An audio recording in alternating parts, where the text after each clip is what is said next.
Sabemos que o inferno foi criado para Satanás e seus demônios. Mas você sabia que Jesus teve que ir ao inferno? Por que Jesus iria para o inferno, ou Hades, o lugar dos perdidos e dos demoníacos? Para começar essa jornada, precisamos entender o que é o inferno segundo a Bíblia. O conceito de inferno pode ser confuso, mas a Bíblia nos dá algumas perspectivas claras. Antes de continuar, inscreva-se neste canal e curta este vídeo. O inferno é frequentemente retratado como um lugar de trevas, separação de Deus e julgamento. Não é um lugar onde alguém gostaria de estar. No entanto, é importante notar que a Bíblia usa diferentes termos para descrever este lugar, e cada termo tem suas nuances. Aqui estão algumas referências bíblicas para esclarecer o assunto. 1. Sheol. No Antigo Testamento, Sheol é a palavra hebraica usada para descrever o reino dos mortos. É um lugar onde todos os mortos vão, tanto os justos quanto os ímpios. É uma existência sombria, um lugar de espera. Segundo Hades. No Novo Testamento, Hades é o equivalente grego de Sheol. Ele é descrito de forma semelhante como um lugar temporário onde as almas aguardam o julgamento final. Jesus mencionou Hades em sua parábola do rico e Lázaro, Lucas 16, 29 a 31, ilustrando-o como um lugar de tormento para os ímpios. Terceiro, Gena. Esse termo foi usado por Jesus para descrever o lugar final de punição para os ímpios. Gena era originalmente um vale fora de Jerusalém, onde lixo e refugos eram queimados. Jesus usou essa imagem para transmitir a natureza eterna do fogo do inferno.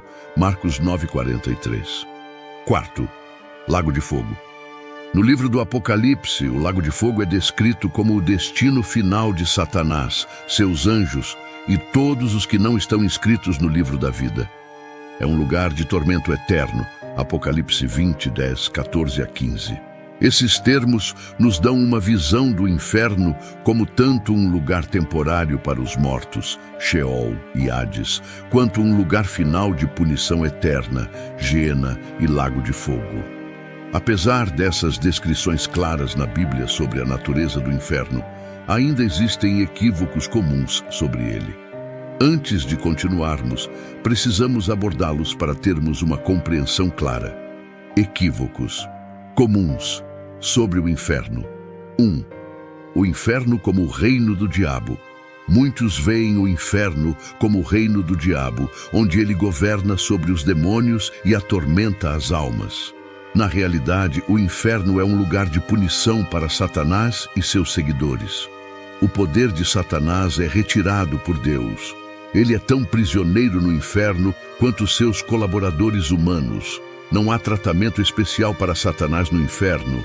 A Bíblia descreve o inferno como um lugar preparado para o diabo e seus anjos.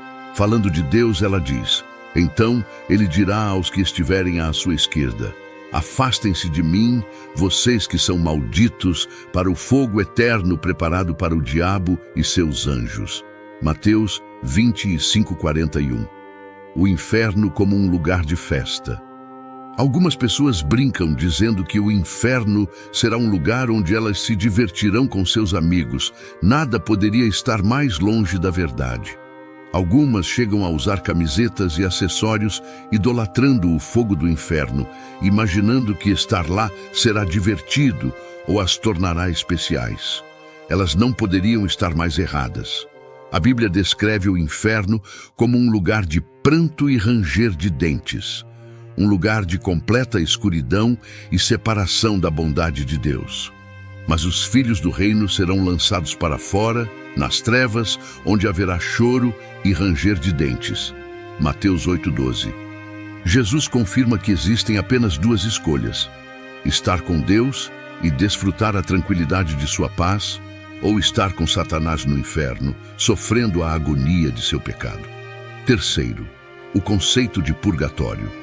Alguns acreditam na ideia de purgatório, um lugar onde as almas são purificadas antes de entrarem no céu. Esse conceito não é encontrado na Bíblia.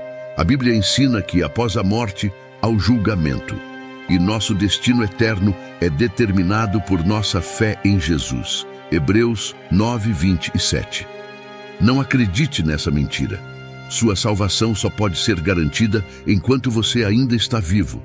Mas a boa notícia é que ela é gratuita e já foi paga pelo sangue de Jesus. Tudo o que você precisa fazer é aceitar e entrar em seu reino de paz e justiça. Isso certamente soa como o melhor negócio de todos os tempos. Quarto, a imediaticidade do inferno. Alguns acreditam que todos os que morrem vão imediatamente para o inferno.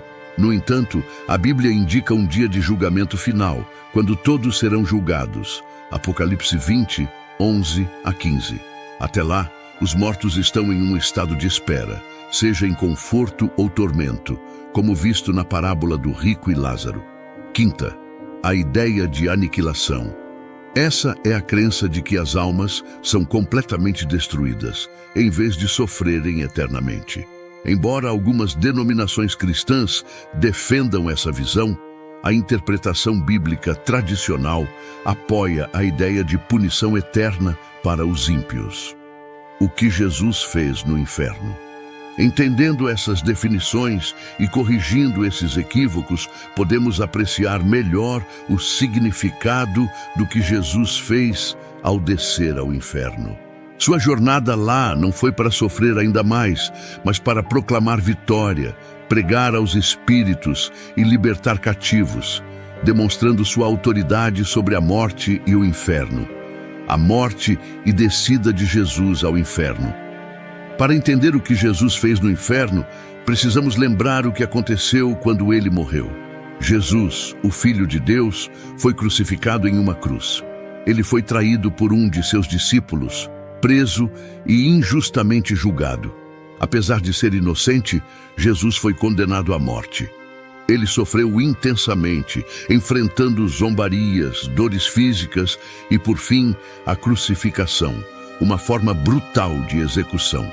Após sua morte, seu corpo foi retirado da cruz e colocado em um túmulo.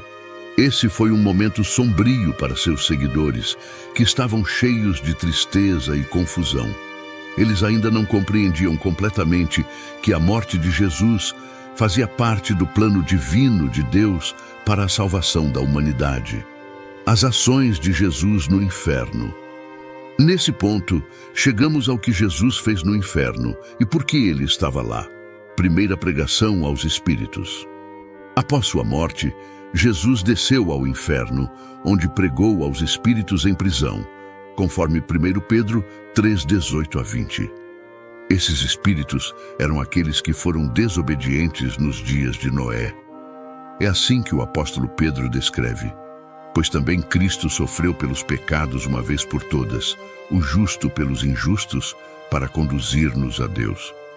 Ele foi morto no corpo, mas vivificado pelo Espírito, no qual também foi e pregou aos espíritos em prisão que há muito tempo foram desobedientes, quando Deus esperava pacientemente nos dias de Noé, enquanto a arca era construída.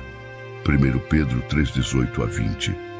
Esse ato não foi uma oferta de segunda chance, mas uma proclamação de sua vitória sobre o pecado e a morte. A pregação de Jesus foi uma declaração de que ele triunfou sobre as forças do mal e cumpriu o plano de Deus para a salvação. Essa proclamação assegurou a esses espíritos e a todo o reino espiritual que Jesus era o conquistador do pecado e da morte. Esse ato demonstrou que sua salvação alcança todos os tempos e espaços, oferecendo redenção até mesmo para aqueles que morreram antes de sua crucificação. 2. Derrotando a morte e o pecado. A descida de Jesus ao inferno foi uma parte crucial de sua vitória sobre a morte e o pecado. Ao entrar no reino dos mortos, ele confrontou a consequência final do pecado, a própria morte.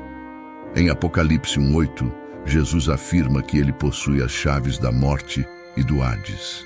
Isso significa sua autoridade e vitória sobre os poderes da morte e do túmulo. A ressurreição de Jesus dos mortos demonstrou seu poder para vencer a morte, quebrando assim seu domínio sobre a humanidade. Sua vitória significa que a morte não tem mais a palavra final. A vida eterna agora está disponível através dele. A descida de Jesus ao inferno e sua subsequente ressurreição quebraram as cadeias da morte. Ele abriu o caminho para a vida eterna, não apenas para ele, mas para todos que creem nele. Sua vitória significa que a morte não é o fim para nós, mas uma passagem para a vida eterna com Deus. 3. Abrindo os portões do céu. As ações de Jesus no inferno também incluíram a abertura dos portões do céu. Antes de sua morte e ressurreição, os portões do céu estavam fechados para a humanidade devido ao pecado. Ao derrotar a morte e ressuscitar, Jesus tornou possível que os crentes entrassem no céu. Efésios 4 descreve como Jesus levou cativos consigo, simbolizando que ele libertou as almas justas que esperavam em Sheol ou Hades. O apóstolo Paulo explica: por isso é que foi dito, quando ele subiu em triunfo às alturas, levou cativos e deu dons aos homens. Que significa ele subiu, senão que também havia descido às profundezas da terra. Aquele que desceu é o mesmo que subiu acima de todos os céus, a fim de encher todas as coisas. Efésios 4:8-10.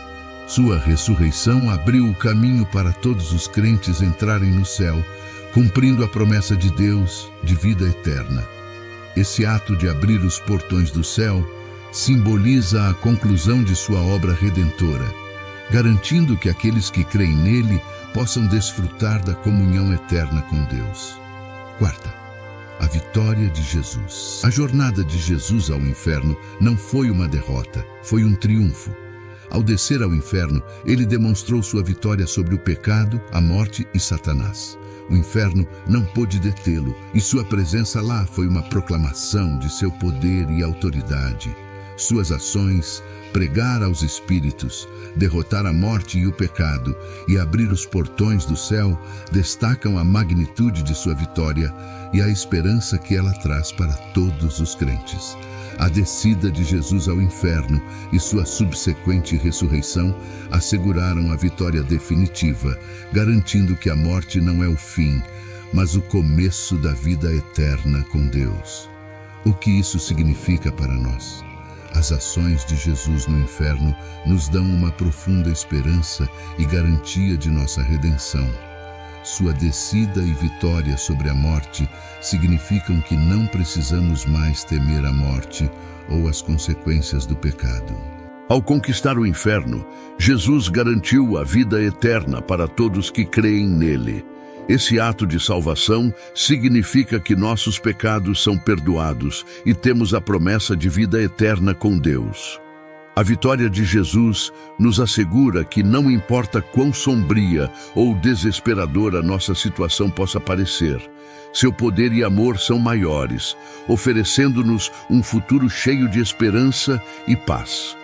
Saber que Jesus venceu o pecado e a morte transforma a maneira como vivemos nossas vidas. Podemos viver com confiança e coragem, sabendo que nada pode nos separar do amor de Deus. Essa vitória nos incentiva a compartilhar essas boas novas com outros e a viver de uma forma que reflita o amor e a graça de Jesus. Somos chamados a confiar em suas promessas e caminhar na liberdade e alegria que vem de sermos redimidos. Nossas vidas devem ser um testemunho da esperança que temos em Cristo, inspirando outros a buscar a mesma segurança e paz. Ao concluirmos, vamos nos apegar à esperança e à garantia que a vitória de Jesus nos dá. Não importa os desafios que enfrentemos, podemos confiar que Jesus venceu o maior obstáculo, a própria morte. Vamos viver com ousadia essa verdade, compartilhando seu amor e esperança com aqueles ao nosso redor. Oremos, querido Pai Celestial, agradecemos pelo incrível sacrifício de teu Filho Jesus. Obrigado por sua vitória sobre o pecado e a morte, e pela esperança e redenção que temos através dele. Ajuda-nos a viver nossas vidas com fé e coragem, refletindo teu amor ao mundo. Fortalece-nos para compartilhar essas boas novas com outros e lembra-nos diariamente da vida eterna que temos em ti. Em nome de Jesus. oramos. Amém. Não se esqueça de apoiar este projeto do Evangelho de Jesus, inscrevendo-se neste canal e curtindo este vídeo. Compartilhe este vídeo com todos que você ama e se preocupa com a salvação deles. Que Deus te abençoe. Amém.